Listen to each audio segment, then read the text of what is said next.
फिर से अपने विषय को लेकर उपस्थित हूँ। पिछली वीडियो में हम लोगों ने वाक्य के बारे में देखा था। वाक्य के एक भेद थे मिश्र वाक्य। उस मिश्र वाक्य में उपवाक्य की चर्चा हुई थी। आज हम लोग उसी उपवाक्य के विषय में जानेंगे, क्योंकि वाक्य से जुड़े हुए 4 नंबर के प्रश्न में 1 नंबर का प्रश्न उपवाक्य से भी होता है। ठीक है, इसलिए थोड़ा उपवाक्य और देखें और फिर हम लोग पहचानेंगे कि कैसे हम पहचानेंगे कि कौन है संज्ञा उपवाक्य, कौन है विशेषण उपवाक्य। क्योंकि हम लोगों को तो व्यवहार में लाना है, परिभाषा जाननी है, लेकिन परिभाषा से ज़्यादा उसके उदाहरण की हमें ज़रूरत पड़ेगी। ठीक है, तो आइए जाने कि उपवाक्य क्या है। अब वाक्य के आगे एक शब्द लगा है उप, जिसका अर्थ क्या है? उसका एक हिस्सा, अर्थात वाक्य का एक अंश।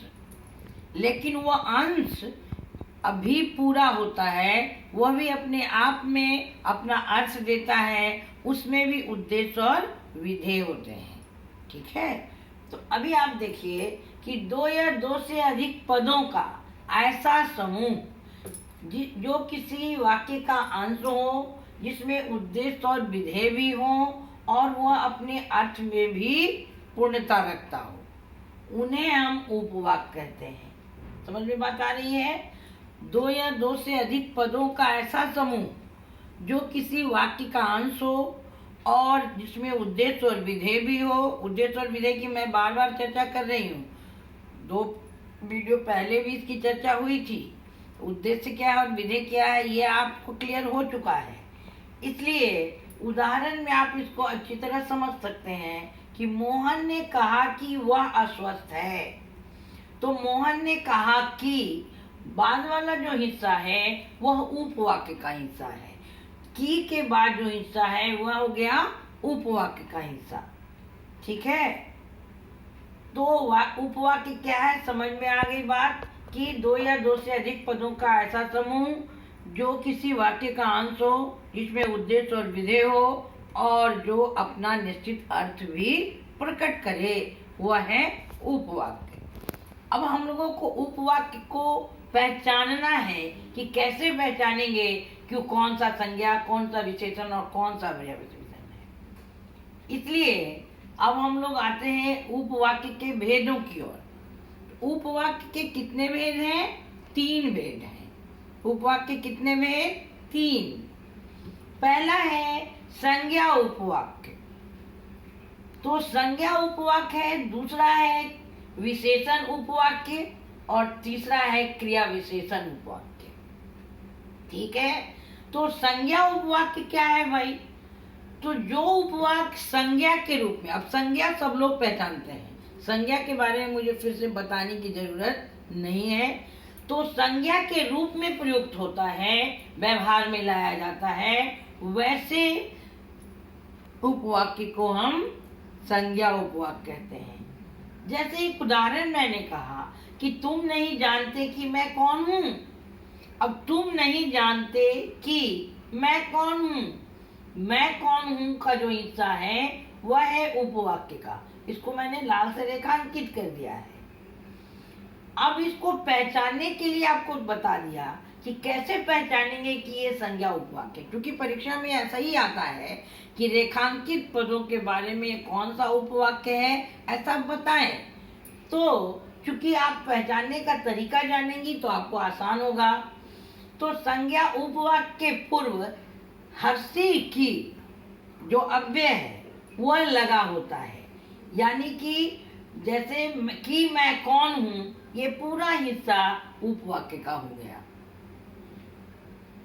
ठीक है, तो संज्ञा उपवाक्य में जो की लगा देखेंगे तो आप पहचान जाएंगे कि वो संज्ञा उपवाक्य है। दूसरा है विशेषण उपवाक्य। अब विशेषण शब्द से भी आप परिचित हैं।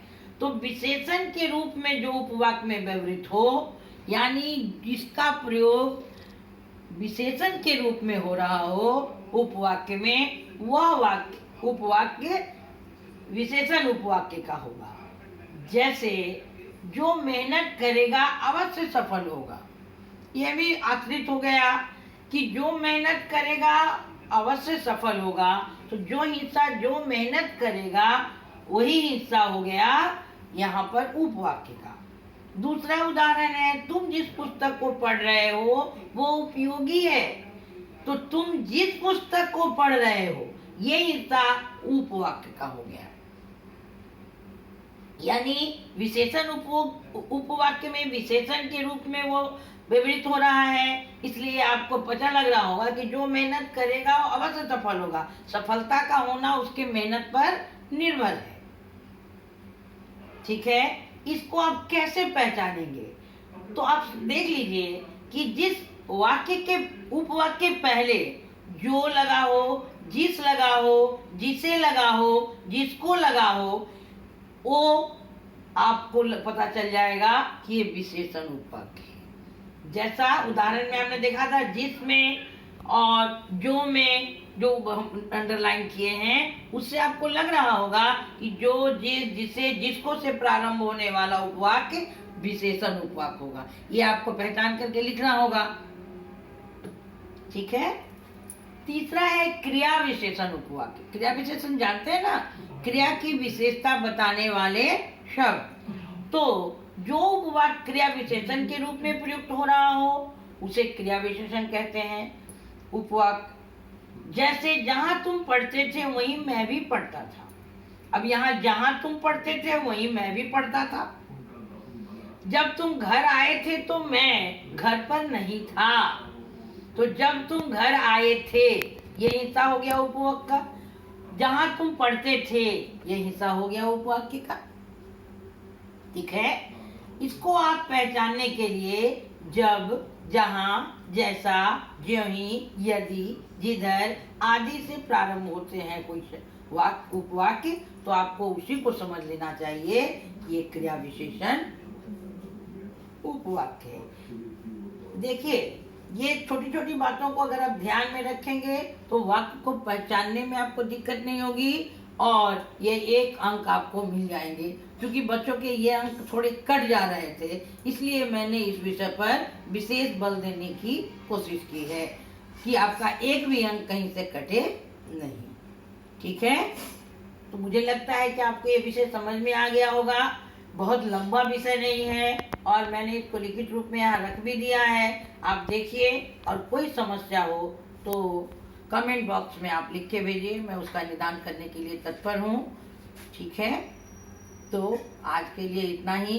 अगर मेरा वीडियो आपको अच्छा लगे तो आप इसको सब्सक्राइब कीजिए और मेरा उत्साहवर्धन कीजिए। धन्यवाद।